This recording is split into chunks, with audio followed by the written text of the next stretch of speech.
Ich habe ein Problem. Und zwar habe ich zwei Computer. Einmal meinen Hauptcomputer und einmal meinen Streaming-Computer. Und ich habe ein Problem, wenn ich Games live streamen will, kann ich mein Mikrofon nur entweder an meinem Hauptcomputer anschliessen oder an meinem Streaming-Computer. Und das heisst, entweder hört ihr mich reden oder meine Teammates. Aber nie beide. Das Problem liegt darin, dass mein Mikrofon ein USB-Mikrofon ist. Und das USB-Gerät kann nie an zwei Computer gleichzeitig angeschlossen werden. Immer nur an einem. Ich habe schon versucht, den Ton auf meinem Mikrofon via Software weiterzuleiten an meinen Streaming-Computer. Aber wenn ich das mache, kann es passieren, dass ich bis zu einer Sekunde Verzögerung von meinem Ton habe. Und das ist einfach scheiße. Aber ich wäre nicht der Greenie, wenn ich nicht für genau das Problem eine viel zu teure Lösung gefunden hätte.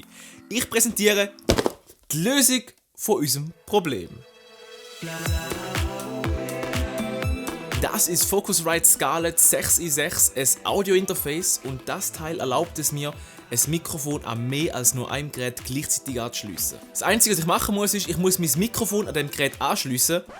Oh, stimmt, das hätte gar keinen USB-Eingang. Oh. Egal, kaufen wir gerade noch das passende Mikrofon, ein passendes Kabel, eine passende Mikrofonspinne und zu guter Letzt noch einen passenden Popschutz dazu. Wo sind wir gewesen? Ah, genau.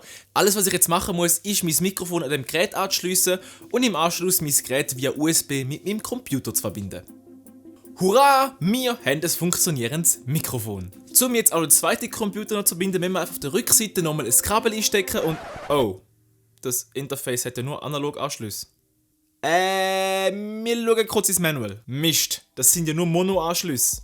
Also noch schnell ein Y-Kabel gekauft, das uns 2x6,3 mm Mono-Klinken auf 1x3,5 mm Stereo-Klinken wandelt.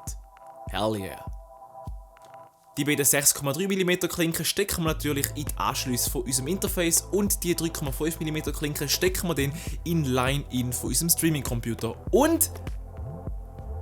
nichts. Jetzt müssen wir unserem Audio-Interface auch zuerst noch sagen, dass es über die beiden hinten angeschlossenen Channels Ton ausgeben soll, und für das müssen wir die Mixer-Software starten. Sofern sie sich dann mal starten lässt. Also noch rasch einen neuen Mix gemacht, wo auch die beiden Klinkenstecker hinten dran benutzt, und wir sollten jetzt Ton haben. Oh boy, wir haben Ton auf unserem Streaming-PC.